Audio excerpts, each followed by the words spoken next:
Hello dear friends, welcome है आपका।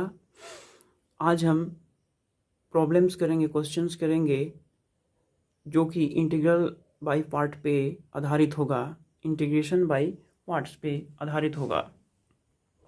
तो पहला क्वेश्चन आपको दिख रहा होगा, integration of log x dx, जिसमें एक ही फंक्शन दिख रहा है। बट इंटीग्रेशन बाय पार्ट्स में हमने आपको बताया था कि दो फंक्शन होगा और दोनों फंक्शन के प्रोडक्ट को हम कैसे इंटीग्रेट करते हैं। तो क्वेश्चन सोल्व करने से पहले हम यहाँ पर ध्यान देंगे, the integral of the product of two functions, दो फंक्शंस का integration is equal to first function, यानी फर्स्ट फंक्शन ऐसे ही रह जाएगा, इनटू यानी product integral of the second function. मतलब पहले फंक्शन को ऐसे ही रख देना है और दूसरे फंक्शन का इंटीग्रल करना है, यानी इंटीग्रेशन करना है। उसके बाद माइनस लिख देना है, इंटीग्रेशन ऑफ ब्रैकेट में पहले फंक्शन का डिफरेंशिएशन, ठीक है, यानी differential coefficient of the first function, यानी पहले फंक्शन का यहाँ पर क्या कर देना है, डिफरेंशिएट कर देना है, उसको डिफरेंशिएट करके लिखना है, ठीक है।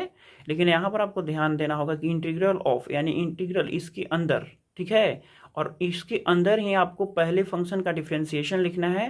उसके बाद आगे चलते हैं हम यहाँ पे, into integral of the second function, यानी यहाँ पे कह रहा है कि पहले फंक्शन का डिफरेंशिएशन और दूसरे फंक्शन के इंटीग्रेशन के प्रोडक्ट को फिर से इंटीग्रेट करना है।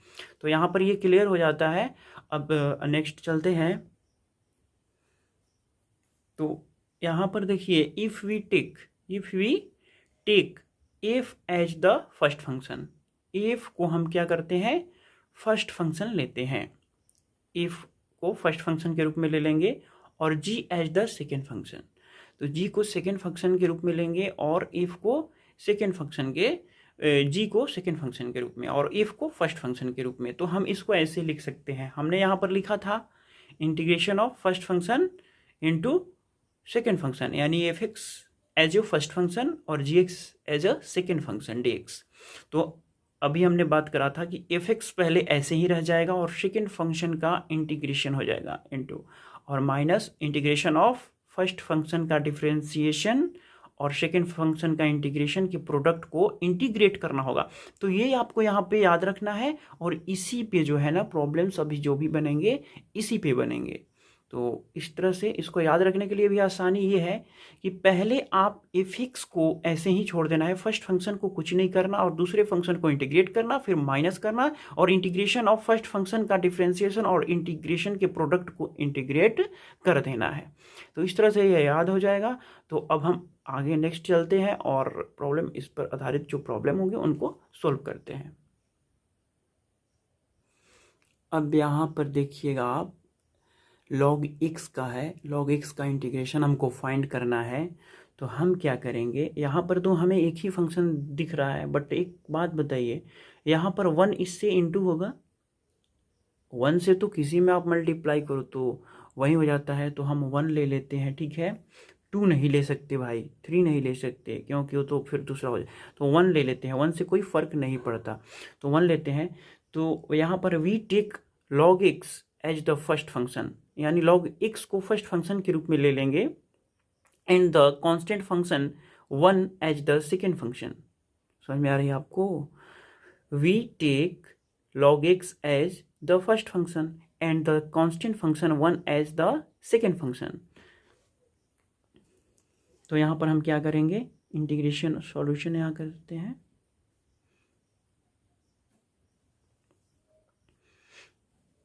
log x इंटू 1, क्योंकि हमने 1 को फर्स्ट फंक्शन लिया था, 1 को फर्स्ट फंक्शन log x को फर्स्ट फंक्शन लिया था और 1 को सेकेंड फंक्शन। यहाँ पर लिख देंगे हम dx बराबर क्या हो जाएगा, log x। देखिए आपके यहाँ पे ऊपर में दिख भी रहा है, ये फर्स्ट फंक्शन है और सेकेंड फंक्शन। तो यहाँ पे फर्स्ट फंक्शन को ऐसे ही लिख दिया है। तो फर्स्ट फंक्शन मेरा यहाँ पे log x है, log x को हमको यहाँ पे ऐसे ही लिख देना है, ठीक है। अब इंटीग्रेशन ऑफ सेकेंड फंक्शन, तो सेकेंड फंक्शन मेरा क्या है 1 है। देखिए सेकेंड फंक्शन यहाँ पे क्या है gx है, तो gx का इंटीग्रेट हुआ है, ये फॉर्मूला के अनुसार हम यहाँ पे करेंगे। तो gx का इंटीग्रेशन यहाँ पे हो रहा है, तो यहाँ पर मेरा किस चीज़ का इंटीग्रेशन होगा 1 का होगा यहाँ पे, तो 1 का हमको यहाँ पे कर देना है। अब माइनस, तो माइनस यहाँ पे फॉर्मूला में है तो हमको यहाँ पर माइनस लिख देना है। और फिर इंटीग्रेशन ऑफ क्या हो जाएगा डी बाई डी एक्स, क्योंकि हमको डी बाई डी एक्स ही करना है, यानी डिफ्रेंशिएशन ही करना है। D by D x, D by D x log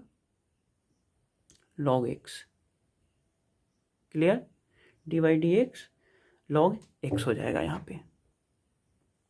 और D by D x log x integration of, वही 1 यहाँ पर है तो 1 को हम यहाँ पर लिख सकते हैं 1, यहाँ पे हम 1 यहाँ पर लिख देते हैं, सॉरी छूट गया। तो 1 डी एक्स, और यहाँ पे हम ब्रैकेट बंद करते हैं। ये ब्रैकेट इसलिए बंद होगा क्योंकि आपको पता है कि ये डिफ्रेंशिएशन ऑफ फर्स्ट फंक्शन और इंटीग्रेशन ऑफ सेकेंड फंक्शन दोनों के प्रोडक्ट को फिर से इंटीग्रेट करना है। जैसे यहाँ पर है इंटीग्रेट ऑफ फर्स्ट फंक्शन का डिफ्रेंशिएशन एफ डैश एक्स लिख देते हैं, और जी एक्स का इंटीग्रेशन, दोनों के प्रोडक्ट को फिर से इंटीग्रेट करना होता है। तो यहाँ पर हम वही चीज़ करने वाले हैं। तो यहाँ तक तो क्लियर है। अब उसके बाद आगे आते हैं यहाँ पे, तो यहाँ पर हम आएंगे तो लॉग एक्स तो लॉग एक्स ही रह जाएगा, लॉग एक्स तो लॉग एक्स ही रहना है, और इसका हो जाएगा एक्स, ठीक है। इसको ब्रैकेट में लिख देना है, नहीं तो इससे ये हो जाता है कि इसमें गुना हो जाएगा, तो इसलिए ये ऐसे हम लिख देंगे, ठीक है। उसके बाद माइनस का माइनस लिख देना है, और ये फिर से इंटीग्रेशन, और लॉग एक्स का जब आप डिफ्रेंशिएशन करते हैं तो 1 बाई एक्स होता है। लॉग एक्स का जब आप डिफ्रेंशिएशन करते हैं तो 1 बाई एक्स होता है, और 1 का जब इंटीग्रेशन करेंगे तो यहाँ पर हो जाएगा एक्स, क्या हो जाएगा एक्स, और जो ये डी एक्स है यहाँ पे डी एक्स तो लिख ही देना है, यहाँ पर सॉरी डी एक्स हमने नहीं लिखा था, तो यहाँ पर डी एक्स हो जाएगा। अब ये कैंसिल हो जाएगा, अब क्या बचेगा यहाँ पे, अब यहाँ पे हो जाएगा लॉग एक्स, ये एक्स को इधर लिख देते हैं, एक्स लॉग एक्स माइनस यहाँ पर क्या बचा एक्स एक्स करके, यानी इंटीग्रेट करेंगे 1 को, तो इंटीग्रेट करेंगे तो यहाँ पर क्या बच जाएगा एक्स बच जाएगा, ठीक। यहाँ पर एक्स बच जाएगा, तो यहाँ पर अब प्लस सी लिख देना है। तो यहाँ पर एक्स कॉमन ले सकते हैं आप, नहीं तो आंसर यहाँ पर भी सही है। तो एक्स कॉमन लेने के बाद हो जाएगा आपको लॉग एक्स, कहीं कहीं पर आंसर ऐसा मिल जाता है अगर इसका इस तरह से आए तो ये यहाँ पर आंसर हो गया। तो बहुत आसानी से ये देख रहे हैं आप कि सोल्व हो गया। इंटीग्रल बाय पार्ट का पहला ये क्वेश्चन था, जो कि हमें उम्मीद है कि आपको बिल्कुल समझ में आया होगा। और भी नेक्स्ट क्वेश्चन यहाँ पे करते हैं हम। अब यहाँ पर देखिए स्क्रीन पर जो क्वेश्चन है ये सेकंड क्वेश्चन है, ये सेकंड क्वेश्चन है। इसमें जैसे अभी हमने एक क्वेश्चन किया है तो उसमें लॉग एक्स जो है लॉग एक्स था, तो उसमें फर्स्ट फंक्शन नहीं दिख रहा था, लेकिन हमने 1 को सेकेंड फंक्शन के लिए किया था एज ए सेकेंड फंक्शन। और यहाँ पर एक्स कॉस एक्स है, तो एक्स कॉस एक्स में एक्स जो है फर्स्ट फंक्शन के रूप में होगा, और कॉस एक्स जो है सेकेंड फंक्शन के रूप में होगा। तो एक्स को फर्स्ट फंक्शन के रूप में लेते हैं, यहाँ पे एक्स को एक्स फर्स्ट लिखने की कोई ज़रूरत नहीं है, लेकिन जिनको ना समझ में आए उनके लिए ये लिख रहे हैं एक्स फर्स्ट फंक्शन, एक्स क्या है फर्स्ट फंक्शन हुआ, एंड अब क्या है कॉस एक्स सेकेंड फंक्शन, बस ये समझने के लिए सेकेंड फंक्शन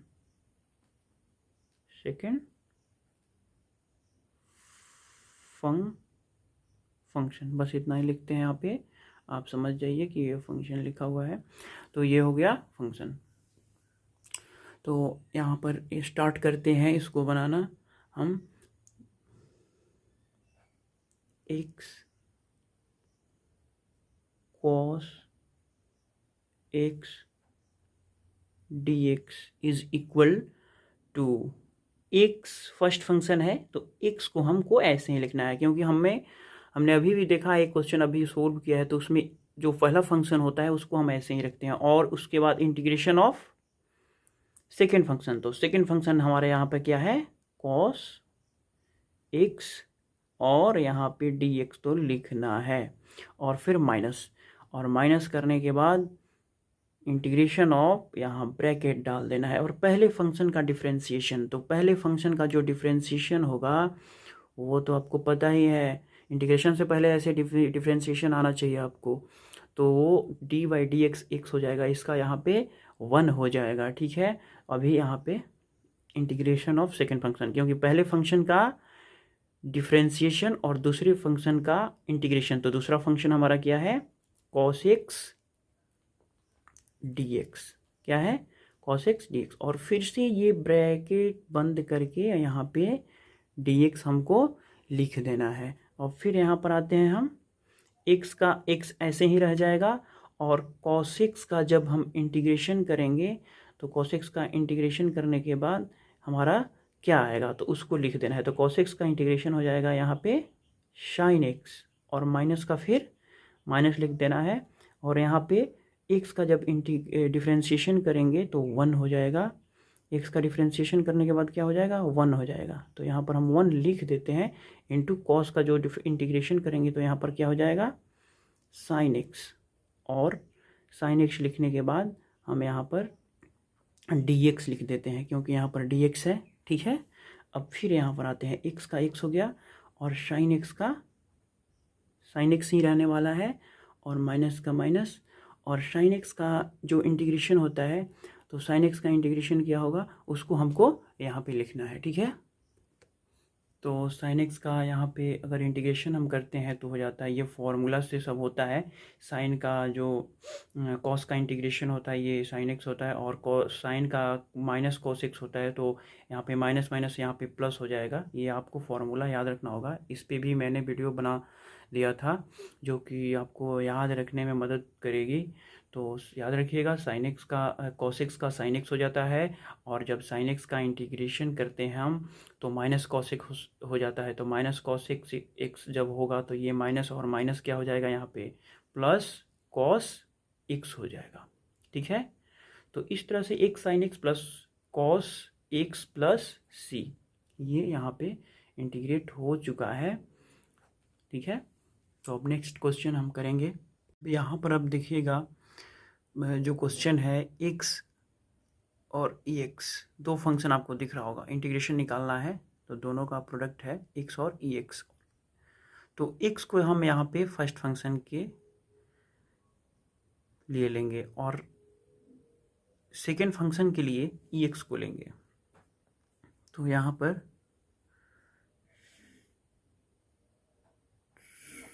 सॉल्यूशन करते हैं, एक्स एज फर्स्ट, ये लिखना ज़रूरी नहीं है, बस मैं लिख रहा हूँ कि आप लोगों को समझ में आए, बस इसलिए। तो x as first function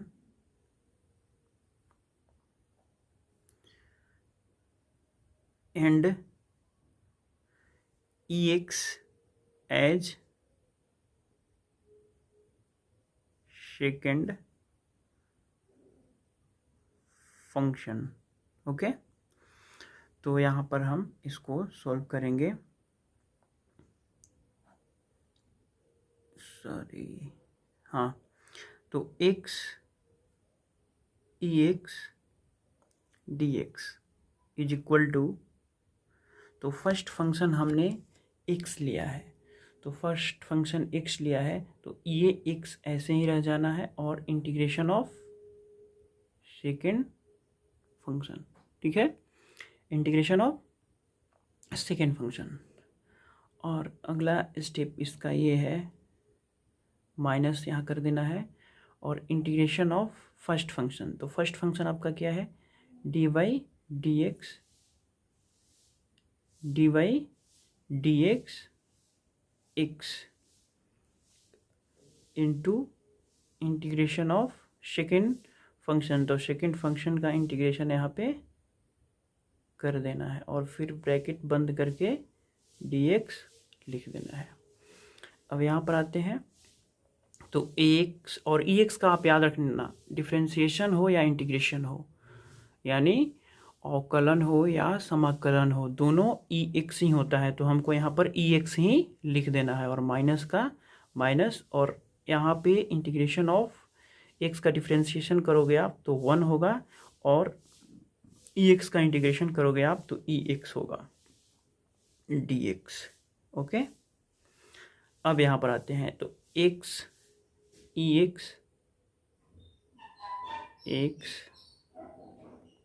ex minus इसका फिर से हम इंटीग्रेशन करेंगे तो हमारा ex ही आएगा, ठीक है। तो यहाँ पे हम प्लस c लिख देंगे और ex कॉमन ले लेंगे, हम यहाँ पे ex कॉमन ले लेंगे तो x माइनस 1 प्लस c यहाँ पे फाइनल आंसर हो जाएगा। तो इस तरह से आपने देखा कि इंटीग्रल बाय पार्ट्स पे जो क्वेश्चंस थे उस क्वेश्चंस को हमने कैसे सॉल्व किया, और बहुत इजी वे में, केवल जो फॉर्मूला था उस पे हमको इसको बैठा देना था और फिर सॉल्यूशन करना था, और सॉल्यूशन भी बहुत आसानी से हो गया। तो करते करते भी जो है क्वेश्चन आप सॉल्व करेंगे तो उससे भी आपको जो है इसका रूल क्लियरली आपके दिमाग में बैठ जाएगा। तो आज तक जितना क्वेश्चन अभी तक जो हुआ क्वेश्चन वो हुआ, अब नेक्स्ट वीडियो में बाकी क्वेश्चन आपको मिलेंगे। Thank you, thanks for watching.